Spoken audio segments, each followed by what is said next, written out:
Today, let's do three things together. Let's share personal finance and investing triumphs. And I do have a childhood story to share, which I promise is connected to dividend investing. I want to share my entire dividend investing portfolio, including all the positions, the sector diversification, the winners, the losers, and then I'm hoping you can help me figure out the next steps. Okay, so here's my story. When I was a kid, I found $1 in a parking lot one day, and I promptly used that dollar to purchase 100 spider rings for a penny each. I've since lost 99 of them, but I do have one remaining from my original collection. And it serves as a reminder to this date that I have the capacity to be pretty foolish with money.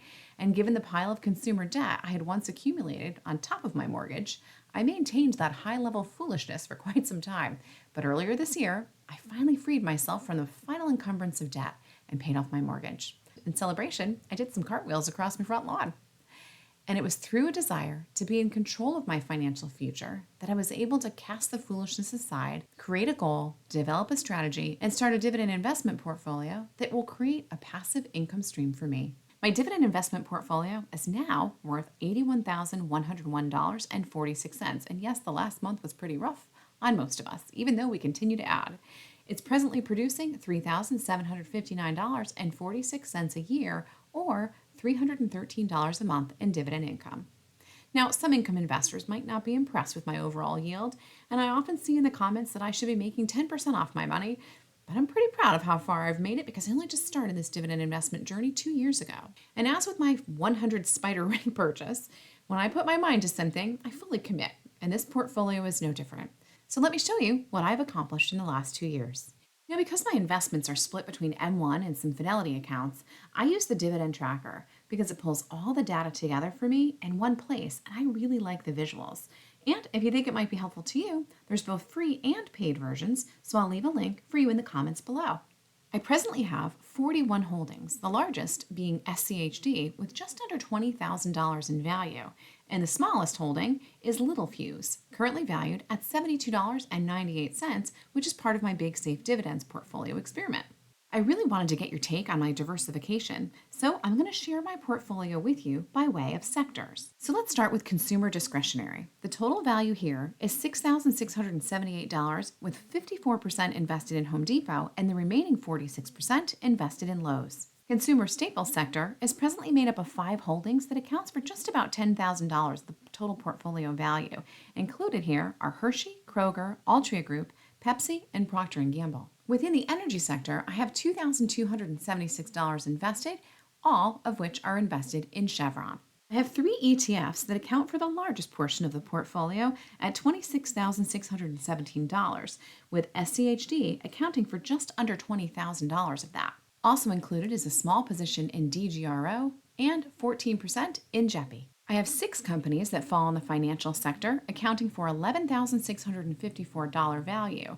Companies including Visa, MasterCard, Primerica, which are newer positions in my Big Safe Dividend portfolio, and T. Rowe Price, Main Street Capital, and TD Bank. I have $8,651 invested in the healthcare sector. Included are AbbVie at 67.9%, Johnson & Johnson at 18.5%, Pfizer at 12.6%, and Elevance, which is a newer position also in the Big Safe Dividend portfolio. I have $4,485 invested thus far in the industrial sector, which is made up of 7 different holdings, 3 of which I already had, including Lockheed Martin, Raytheon, and Snap-on, and 4 that were just added in the BSD portfolio, including Comfort Systems, Graco, Lincoln Electric, and Nordson. 2 newer positions making up my materials sector include Reliance Steel and Steel Dynamics. Previously, my technology holdings were a little bit lacking, but I've since added a few more, including Analog Devices, Intuit, KLA Corporation, Littelfuse, Microchip, and Microsoft. Within the real estate sector, I've got 2 holdings, Realty Income at 74% and Arbor Realty Trust at 26%, which together account for $8,768 worth of my portfolio. And finally, I've got Next Era Energy, which makes up 100% of the utilities sector,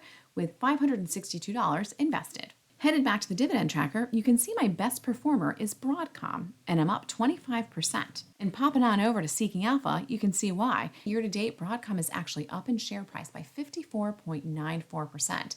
The PE is 20.35, and the yield right now is 2.15%. Looking quickly at the dividend summary for Broadcom, you can see that there's 12 years of dividend growth and a very impressive 5-year dividend growth rate of 23.34%. My next best performer is Arbor Realty Trust, which year to date is up in share price by 17.42%. The PE is 10.25, but of note here is the short interest is 23.59%.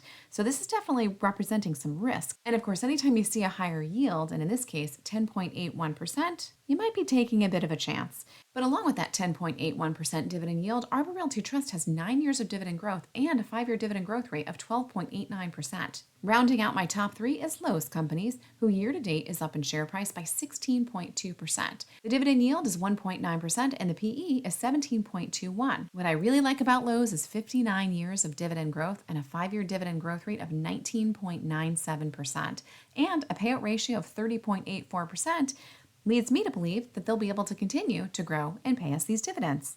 Now let's take a look at the biggest losers in my portfolio, and I'm hoping you're going to share your strategic investing guidance and advice as you always do. By percentage of loss, my biggest loser is Hershey, but I only own 2 shares, so in the grand scheme of things, I'm not overly worried. The Hershey Company is down in share price year to date by 7.89%. The PE is 21.87 and the dividend yield is 2.28%. The payout ratio is 45.24%, so I feel like it's still a safe bet. And with a 5-year compound annual growth rate of just under 10% and 13 years of growth, I'm thinking I'll keep adding to this position and enjoy the sale price at the moment. And Hershey just raised their dividend by 15.06% back in July. I expect to receive $10.15 each year in dividend income, which should buy me another bag of Hershey's miniatures to snack on. Next is Pfizer, and I'm presently down 15.84%. And I did buy some shares last month. I presently own 31.7 shares of Pfizer with an average price of $40.70. But given it's trading at $34.25 right now, I'd really like to average down in this position. Looking at my yield on cost, it's 4.03%, and the current yield is 4.79%. Pfizer has a dividend streak of 33 years and a 5-year dividend growth rate of 4.43%. And the payout ratio is only 32.8%, which also makes me think that they've got enough cash flow to continue to pay those dividends to us shareholders. What do you all think about Pfizer? And my third biggest loser is Realty Income, and I'm down 15.56%. My average price for the 117 shares of Realty Income that I own is $65.52 with a yield on cost of 4.69%. But right now you can see the dividend yield is 5.55% because Realty Income is trading right now at a price of $55.32. Now looking at the overall weight of Realty Income in my portfolio, you can see here that it makes up just under 8% of the total. What would you do? Would you guys add more Realty Income? And do you have a maximum percentage that you would invest in any one single holding? So after you leave me a comment and share your spider ring story, let me know what you're doing on this fine day, and then go and take a peek at this video next. And given I had to go dig out that spider ring, it's presently sitting on my desk while I record this, and I keep having a moment of fear as I see it, thinking it's crawling across my desk. Okay, go watch the video, and I'll catch you guys next week.